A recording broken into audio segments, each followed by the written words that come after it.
Hi குட்டீஸ், எல்லோரும் எப்படி இருக்கிறீங்க? சந்தோஷமாக இருக்கிறீங்களா? ஓகே, இன்றைக்கி நாம் ஒரு அழகான ஒரு விஷயத்தை தான் படிக்க போகிறோம். எதை பற்றின்னு சொன்னால், தேவன் சொல்கிறாரு, நான் உங்களை தெரிந்து கொண்டேன்.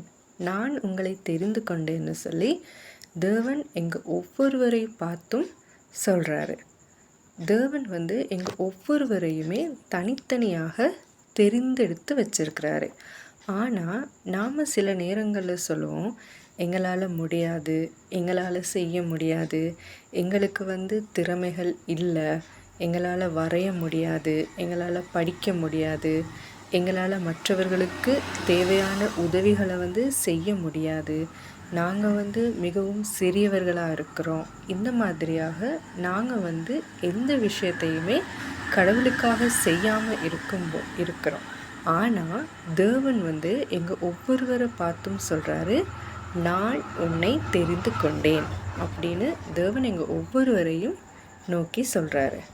ஓகே குட்டீஸ், இப்போ இன்றைக்கி நாம் படிக்க போகிற பாடத்துக்கான வேதாகம பகுதிக்குள்ளே நாம் கடந்து செல்வோம். எரேமியா 1 அதிகாரம் 5 வசனம் முதல் 8 வசனம் வரை. தாய் வயிற்றில் உன்னை நான் உருவாக்கும் முன்பே அறிந்திருந்தேன். நீ பிறக்கும் முன்பே உன்னை திருநிலைப்படுத்தினேன். மக்கள் இனங்களுக்கு இறைவாக்கினனாக உன்னை ஏற்படுத்தினேன். நான் என் தலைவராகிய ஆண்டவரே, எனக்கு பேசத் தெரியாதே, சிறு பிள்ளை தானே என்றேன். ஆண்டவர் என்னிடம் கூறியது, சிறு பிள்ளை நான் என்று சொல்லாதே. யாரிடமெல்லாம் உன்னை அனுப்புகின்றேனோ அவர்களிடம் செல். எவற்றையெல்லாம் சொல்ல கட்டளை இடுகின்றேனோ அவற்றை சொல். அவர்கள் முன் அஞ்சாதே, ஏனெனில் உன்னை விடுவிக்க நான் உன்னோடு இருக்கின்றேன் என்கிறார் ஆண்டவர். அடுத்த வேதாகம பகுதி யோவான் 15 அதிகாரம் 16 வசனம். நீங்கள் என்னை தேர்ந்து கொள்ளவில்லை, நான் தான் உங்களை தேர்ந்து கொண்டேன். நீங்கள் கனி தரவும், நீங்கள் தரும் கனி நிலைத்திருக்கவும் உங்களை ஏற்படுத்தினேன். ஓகே குட்டீஸ், இந்த வேதாகம பகுதியினூடாக என்ன சொல்லப்படுதுன்னா, தேவன் நாங்கள் பிறப்பதற்கு முதல்லையே எங்கள் ஒவ்வொருவரையுமே தெரிவு செய்து இருக்கிறாரு. அது மட்டும் இல்லாமல் நீங்கள் ஒவ்வொருவரும் பெரியவர்களாகி எப்படி இருக்கணும், எப்படி நடக்கணும், என்ன நடக்கும் எல்லாவற்றையுமே தேவன் முன்னமே தீர்மானமிட்டவராக இருக்கிறாரு. தேவன் எங்கள் ஒவ்வொருவரையும் மிகவும் அதிகமாக நேசிக்கிறாரு. இப்படி நேசிக்கிறதுனால கடவுள் எங்களுக்கு தேவையான எல்லாவற்றையும் தந்து எங்களை மேன்மேலும் ஆசீர்வதிக்கிறவராக இருக்கிறாரு. நாம் கடவுள் மேலே முழு நம்பிக்கை உள்ளவர்களாக இருக்க வேண்டும். அப்படி நாம் இருக்கும்போது அவர் எங்களுக்கு தேவையானதுகளை தேவையான நேரத்தில் தந்து எங்களை முழுவதுமாக ஆசீர்வதிப்பார்.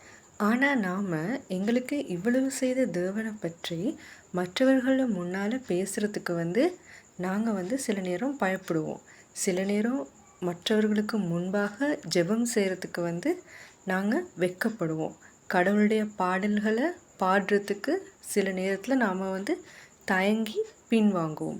இந்த மாதிரி நாம் எப்பயுமே இருக்கக்கூடாது. நாம் தேவன் எங்களோடு இருக்கிறார் அப்படிங்கிற நம்பிக்கையில் நாங்கள் எதையுமே தைரியமாக செயல்படணும்.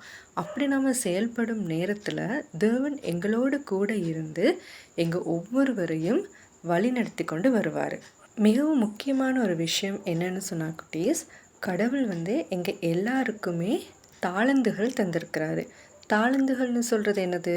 தாளந்துகள்னு சொல்கிறது எங்களுக்கு இருக்கிறதான திறமைகளை தான் நாங்கள் தாளந்துகள்னு சொல்லுவோம்.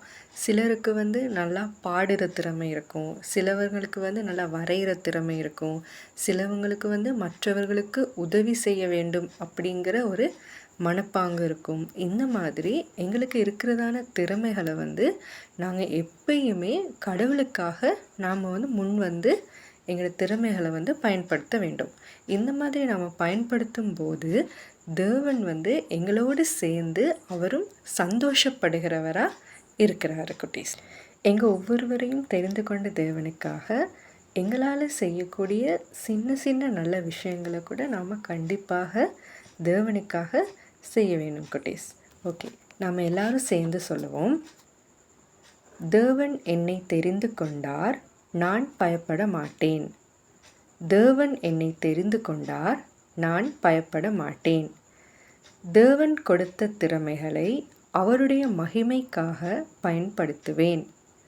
தேவன் கொடுத்த திறமைகளை அவருடைய மகிமைக்காக பயன்படுத்துவேன்.